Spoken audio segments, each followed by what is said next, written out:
بقول لك ايه؟ ما تعرفش نرشيه ازاي؟ لا مبدئيا لذيذ ما بيقبلش رشوه. هدير قول له حامل ومحتاج اروح اعمل اي حاجه وهيسيبك. حامل ازاي يعني؟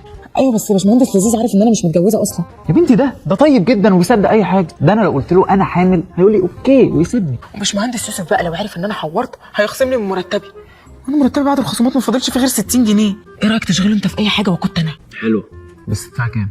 هديك نص مرتب. تقولي ان مرتبك فاضل فيه 60 جنيه ف انا هجيب منين يعني يا هندسه؟ ده انا مخليه الواد هادي يوصلني على المكنه عشان معيش فلوس اركب. طيب خلاص طيب الواد هادي عنده مكان على المكنه؟ لا بس انا ممكن اخليه يوصلني ويرجع ياخدك. ماشي سيبني انا احاول اجرب معاه. انا في دماغي خطه كده هجربها. حريقه. مفيش حريقه. هو مفيش حريقه؟ انت مش سامع الانذار؟